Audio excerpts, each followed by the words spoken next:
Bonsoir à toutes et à tous, nous sommes le lundi 22 avril. Bienvenue dans votre édition de 18h du journal de TV Vendée.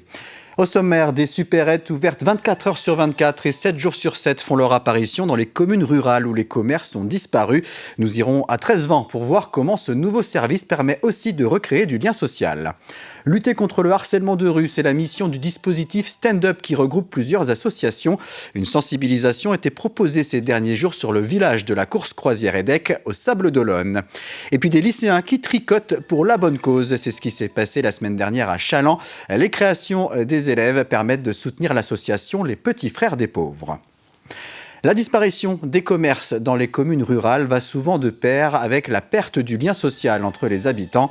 La société bordelaise API a ciblé ces territoires pour développer des supérettes ouvertes 24 heures sur 24 et 7 jours sur 7.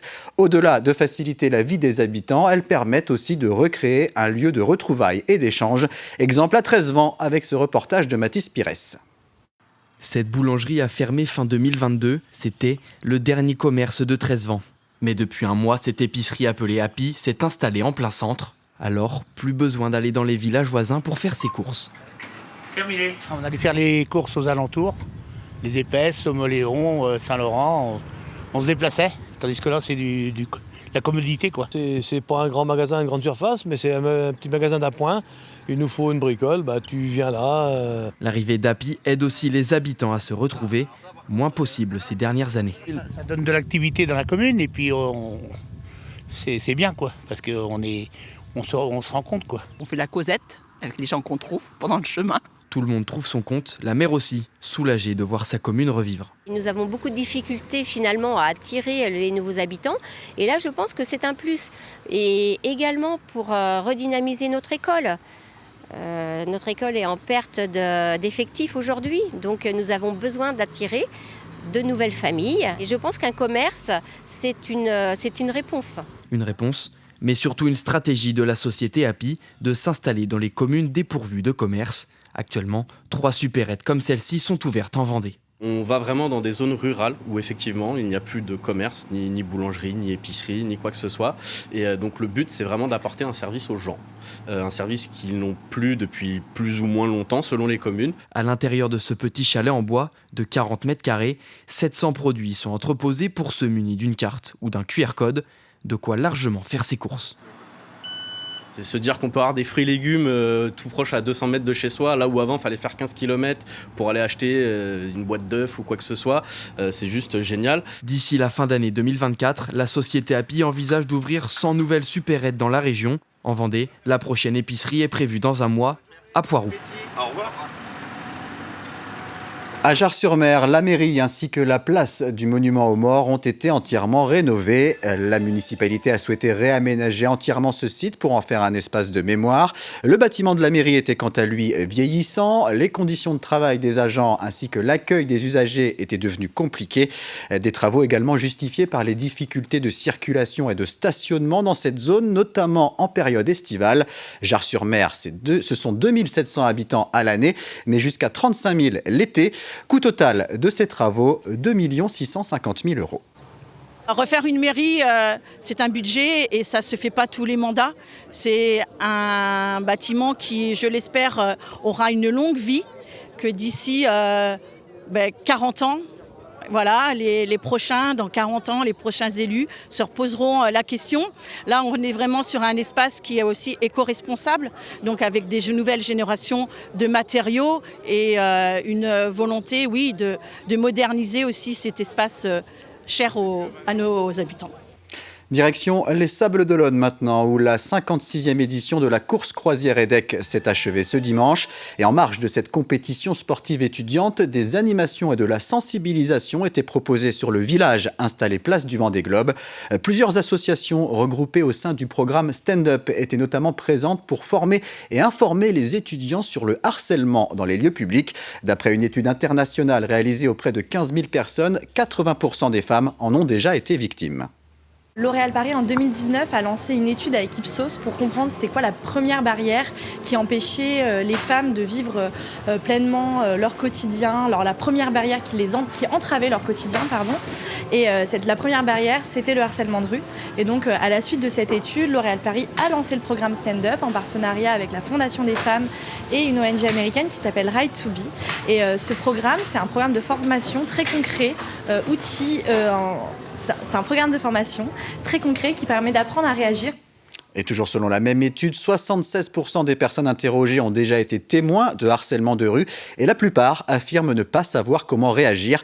Afin d'adopter les bons comportements, le programme Stand Up a mis au point la méthode des 5 D. Le premier D, c'est distraire. C'est vraiment le fait de créer une distraction pour détourner l'attention, que ce soit auprès de la personne qui harcèle ou de la personne harcelée. Donc ça peut être faire semblant de la connaître, demander son chemin par exemple. Le deuxième D, c'est déléguer. Donc ça consiste vraiment à demander de l'aide, soit à des personnes qui sont autour de nous, d'autres témoins, ou alors à des personnes qui font un peu figure d'autorité. Le troisième D, c'est documenter. Donc là, ça va être vraiment prendre une vidéo de la situation. Ça ne sert pas pour la personne sur le moment, mais c'est vraiment pour après, pour pouvoir constituer en fait des preuves pour la victime si elle a besoin de déposer plainte derrière. Le troisième D, c'est dialoguer. Donc dialoguer, c'est une fois que la situation de harcèlement est terminée, aller voir la personne victime et lui demander si ça va, que vous avez vu la situation et que c'est pas normal, que c'est pas de sa faute, et la rassurer en fait. Et le dernier D, c'est diriger. Donc c'est la méthode la plus directe. Et ça consiste à dénoncer le harcèlement auprès de la personne qui harcèle, en lui disant bon maintenant c'est bon, tu arrêtes. Et ensuite tout de suite se tourner vers la victime pour lui proposer aussi de l'aide. À Montaigu-Vendée, le chantier du nouveau cinéma touche bientôt à sa fin. Le complexe de 6 salles devrait accueillir ses premiers spectateurs au début du mois de juin. Il aura une capacité de 890 places, 320 dans la plus grande salle, 72 dans la plus petite. Parmi ces 6 salles, on retrouvera notamment une salle dite premium avec un système de son spécifique ou encore des sièges en cuir réglables électriquement. Une politique de tarifs variés et accessible à tous sera également mise en place. Ce nouvel équipement est le résultat d'un investissement privé porté par la société Grand Écran. Il a fallu conceptualiser un cinéma de 6 salles qui a toutes les caractéristiques des multiplex, c'est-à-dire des grandes salles avec du confort, de l'espace entre les rangées. Ce sujet-là, on a encore dépassé un petit peu les normes pour que le produit soit pas obsolète et que ça puisse plaire au plus grand nombre. Mais oui, on a un bâtiment aujourd'hui où il y a eu un vrai travail d'insertion urbaine et qui prend toute sa dimension parce que vous pouvez le voir avec les volumes derrière vous. Un hall volontairement vitré pour restituer du volume, de l'éclairage naturel et aussi de l'attractivité. Et on reste à Montaigu où la 34e édition du Printemps du Livre s'est clôturée ce dimanche après 3 jours de salons, de rencontres, de dédicaces et de diverses animations autour de la littérature. Une édition réussie avec une fréquentation et des ventes de livres en hausse. Les libraires ont notamment enregistré une hausse de 24% des ventes sur les journées de vendredi et samedi. Pour rappel, plus de 250 auteurs ainsi que 24 exposants étaient présents. Des jeunes qui tricotent pour apporter leur soutien aux plus démunis. C'est l'opération originale qui a été organisée la semaine dernière au lycée Notre-Dame à Challans. Les élèves de la filière sciences et technologies de la santé et du social, aidés par des élèves d'autres filières, ont confectionné de petits bonnets vendus ensuite en grande surface au profit de l'association Petits Frères des Pauvres. Plus d'explications avec ce reportage de Simon Philippot. Des lycéens qui tricotent en pleine salle de pause, voilà une image pas banale. Et s'ils le font avec autant d'enthousiasme, c'est que c'est pour la bonne cause. Ils confectionnent des petits bonnets destinés aux bouteilles d'une célèbre marque de jus de fruits, un moyen pour les petits frères des pauvres de récolter des fonds. C'est innocent, les jus de fruits qui ont demandé à collaborer avec les petits frères des pauvres, à faire des petits bonnets pour mettre sur les bouteilles. Ça a commencé en 2006. Et depuis, c'est sur toute la France. Actuellement, pour l'année dernière, on a fait 300 000 petits bonnets et on a récolté à peu près 60 000 €. Cette journée est l'aboutissement de plusieurs semaines de travail pour ces élèves de la filière sciences, technologies, de la santé et du social. Ils ont monté le projet de A à Z, c'est vraiment leur projet, c'est l'aboutissement du projet. C'est en lien aussi avec la série et certaines disciplines qu'ils ont. Donc on est sur l'aboutissement de leur projet. Je pense que c'est aussi pour ça qu'ils se prennent réellement au jeu de cette journée tricot. Des résidents d'EHPAD de Challans et de Saint-Christophe du Ligneron étaient également présents pour partager leur expérience du tricot, une journée appréciée par tous. Ça fait un peu de joie. En plus, tout le monde peut participer, donc c'est libre. Avec les grand-mères qui venaient nous aider, c'était vraiment sympa. C'est mon groupe qui a eu l'idée de faire ça. Et vraiment, j'ai adoré et tout. J'aime bien les personnes âgées, donc voilà, j'ai adoré. J'en ai fait, mais j'ai pas fait beaucoup. Il y avait tellement du monde qu'il y aura beaucoup de bonnets. Oui, c'est sympa. Mais de toute façon, le contact humain, ça m'a jamais manqué. L'opération Tricot sera renouvelée en 2025, toujours au profit des petits frères des pauvres, pour le plus grand bonheur des lycéens de Notre-Dame, et toujours dans l'idée de créer un lien intergénérationnel avec les résidents des EHPAD. On ouvre une page sport avec du football tout d'abord. À 3 journées de la fin du championnat de National 2, La Roche-Vendée Football est désormais seul en tête de son groupe après sa victoire samedi soir face à Blois au stade Henri-Desgranges lors de la 23e journée.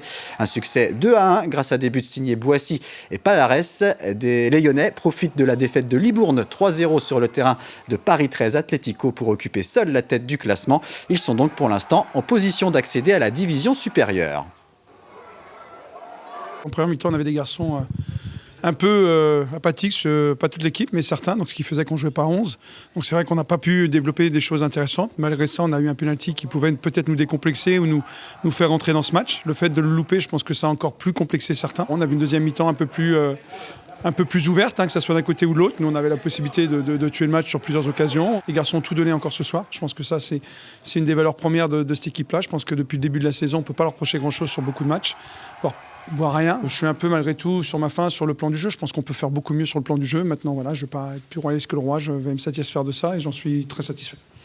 Et un nouveau titre national pour le club de karaté de Fontenay-le-Comte. La jeune Lola Cochard est devenue samedi à Montauban championne de France combat en moins de 21 ans alors qu'elle n'est âgée que de 16 ans. Elle s'impose donc dans la catégorie d'âge supérieur quelques semaines après avoir décroché une médaille de bronze lors des championnats de France seniors. C'est la fin de cette édition. Merci de l'avoir suivi. Retour de l'actualité vendéenne ce mardi à 12h30 en compagnie de Diane Delangle. Très bonne soirée sur TV Vendée.